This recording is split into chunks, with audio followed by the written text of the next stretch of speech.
Hi everyone! Today we're making peanut butter cookies, but instead of the regular peanut butter cookie recipe that I normally use, I am going to throw in some jelly in the middle of it, but I am using my typical peanut butter cookie recipe for this.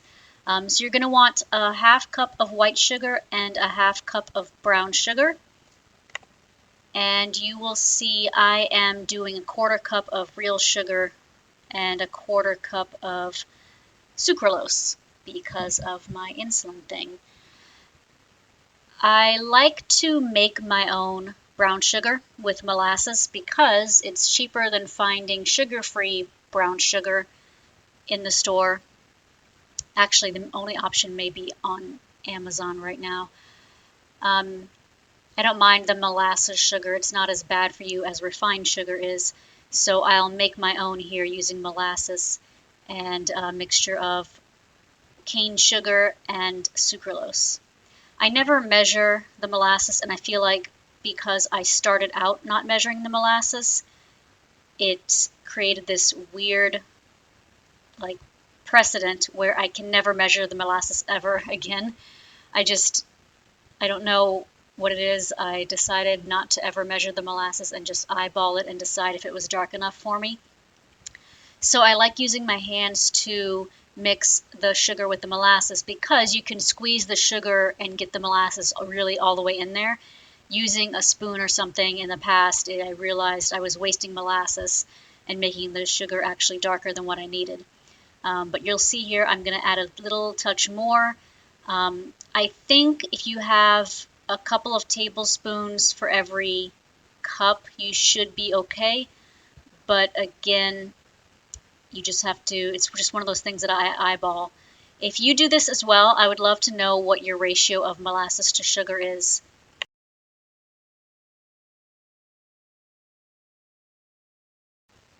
So my homemade brown sugar is finally dark enough. The recipe I have doesn't specify if you're supposed to use light or dark brown sugar. The only difference is the quantity of molasses. And I've found that the darker it is, the softer your cookies will be. So that could be a personal preference as well. I tend to make mine about this color regardless of what the recipe says. And then you're going to use a half a cup of butter or margarine. I'm using margarine here because it's cheaper and lower in cholesterol. And that would be 1 stick is half a cup. Then you're going to cream it in a stand mixer with the paddle attachment so that it's all well blended. I thought that I was the one you wanted, that's what you said. I thought that we were two of a kind, fortune ahead. And now we sit in silence, looking eye to eye. We feel our body science, and we can't deny that something's sparking. Electric current drawing us near. The air is charged with expectations, hopes and fears. So what do we do now? I am letting hopes and dreams aren't as fragile as they seem. So I hold on, hold on. So this is the consistency after the butter and sugars are blended, nice and thick. Am I a dreamer? Have I spent my life asleep? I'm a believer. Next you'll add 1 egg, and I did use an egg this time instead of my cornstarch water substitute because my husband said we had too many eggs and I had to hurry up and use them up. And then you'll add a half cup of peanut butter. That actually was the rest of my peanut butter. You see here I'm trying to scoop all of it out and I'm not quite successful. It ended up being kind of a mess and annoying. But if you don't want to use an egg, if you want to make this vegan, you can use margarine that doesn't have whey in it. Just check the ingredient list, make sure it has only plant ingredients. And instead of an egg, look at my hand, how full of peanut butter it is. It does okay, I licked it off, it was fine.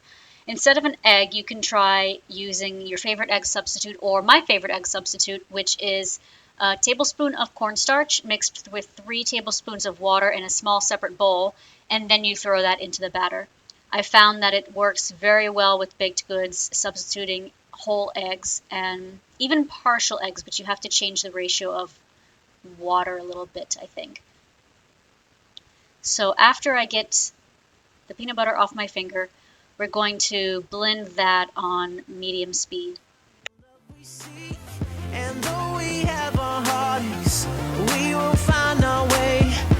After night comes daybreak, and with the dawn of day, I am letting hopes and dreams aren't as fragile as they seem. So I hold on, hold on, hold on, reaching for what can't be seen, hoping when I can't believe, I will hold on, hold on.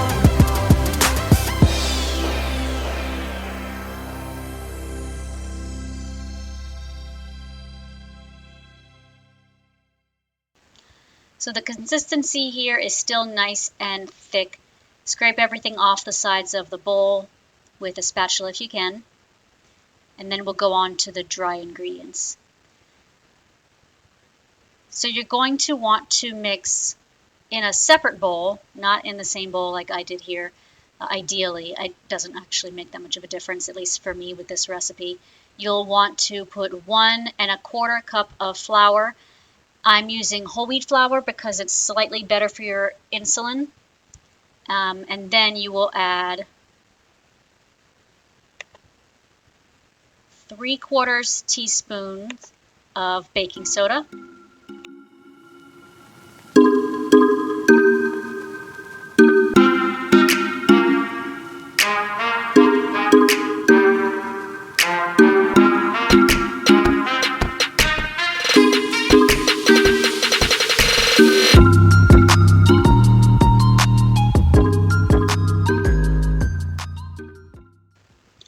Half a teaspoon of baking powder.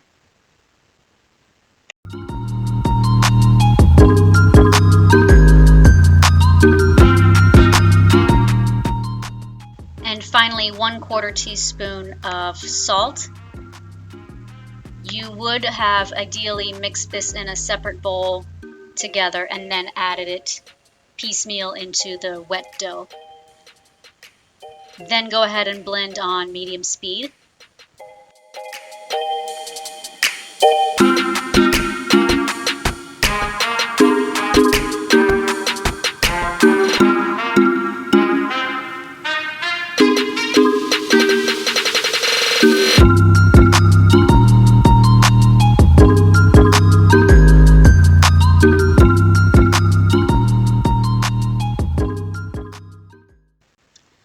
So my dough is still nice and thick, definitely cookie texture. You'll see it fall off the paddle soon here. The reason it would be better to mix the dry ingredients together is so that they're fully incorporated and there aren't cookies that end up kind of flat because the baking powder wasn't in that section of dough. I've never personally had that problem, and that could be because I always paddle faster than you're supposed to. I kept saying medium, but for the love of God, I was going high. And I don't know if that's because I'm naturally impatient, and I think that that will make it work faster. I do want to say sometimes that will mess up your cookies if you go too fast because, or if you paddle for too long, because your butter starts to break down and kind of melt, and it changes the consistency.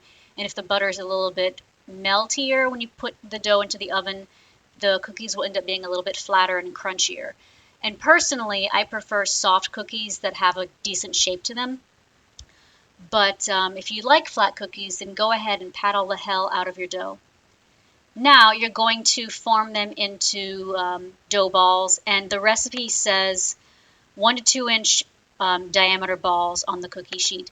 If you're going to go ahead and just make straight peanut butter cookies without the jelly, then after the dough is in the shape of a ball, you can use a fork to flatten it out into a crisscross pattern.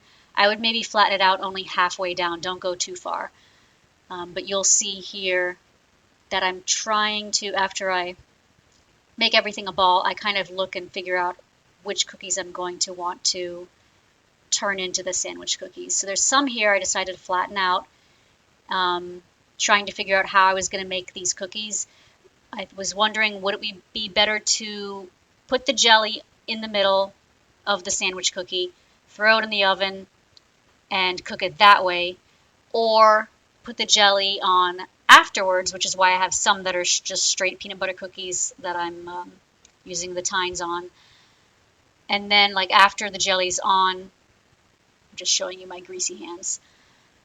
After the cookies are cooked, would it be better to put the jelly on that point? So I did a couple of different options here. So here is my homemade sugar-free jam. The one I'm holding is raspberry. I don't like sugar-free store-bought jam. I bought it once and it didn't taste that great. So I started making my own with allulose, which is a very flavorful sugar substitute, a very sweet sugar substitute. However, allulose gives me the kind of digestion problems where you can't be in public. We'll just leave it at that. So I stopped using allulose altogether, and now my only sugar-free substitute is sucralose, which is kind of not very flavorful at all.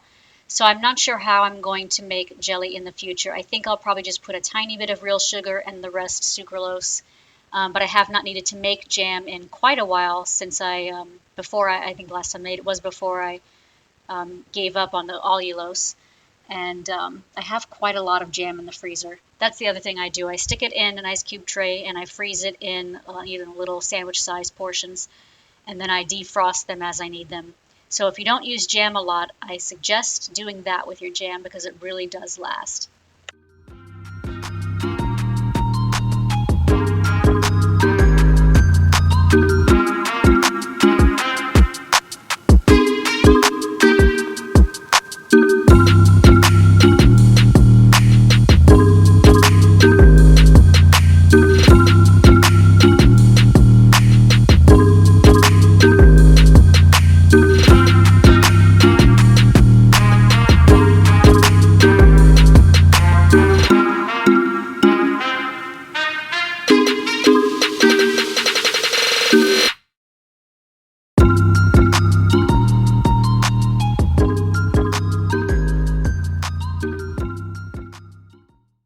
That orangey looking jello jiggler, for lack of a better description, was apple jelly that I made. Actually, you know what? I did make real jelly without allulose lately. I had a lot of extra apple juice from a party where I had made apple pie moonshine out of apple juice, and so I turned that into jam using gelatin instead of pectin, which I do not recommend because it solidifies way too much.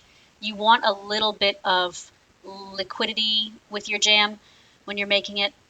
So that wasn't a good thing. I ended up having to melt the apple jelly and kind of refreezing it into a different shape so that it was easier to use for these cookies. So I've got two kind of flattened cookies that I'm not turning into sandwiches just yet, and then the rest are regular peanut butter cookies. I'm going to try to see which options work best for the sandwich cookie final product. Bake them at 300 degrees for 15 minutes.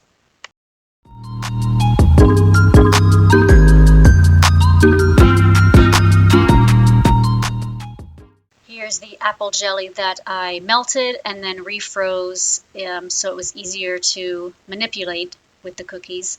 I'm going to put them on two cookies that were already cooked as regular cookies, and then I'm going to throw them back in the oven for a few minutes. I believe I did 2 or 3 just to see what happens and if it's better for the jelly to be cooked with the cookies or if it turns out better for them to be cooked after the cookies.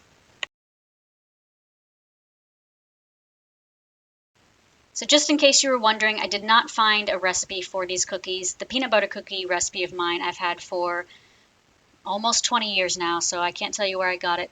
But the inspiration for these cookies did come from my daydreaming about these Little Debbie cookies that were oatmeal on the outside and peanut butter and jelly on the inside. So they were sandwich cookies with an oatmeal cookie, peanut butter and jelly in like this BMW logo pattern. And I will be finding a copycat recipe online of that because those Little Debbie cookies have been out of like out of the market for maybe 10 years or more, and I miss them. So I also realized after I cooked these that I could have just used cookie cutters and made the cookies like the same size. So duh, next time that is what I'm doing. Here is the cookie that had the apple jelly on it, cooked after the cookies, or threw in the oven after the cookies were done. And you can see the jelly just melted into the dough. It was a disaster. I will not be doing that again.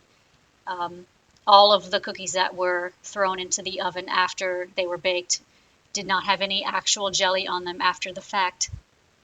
And I dropped one, and the jelly made it really soft and like crumbly and moist, really.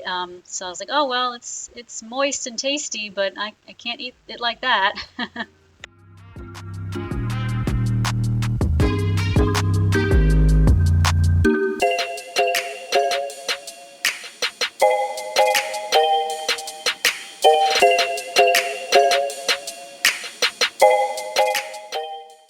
So the consensus is that if you make these cookies, you definitely want to put the jelly on the cookie dough before the whole thing goes in the oven. Here I am holding up one by the top of the top cookie sandwich piece, and it stayed together, and the others just do not do that.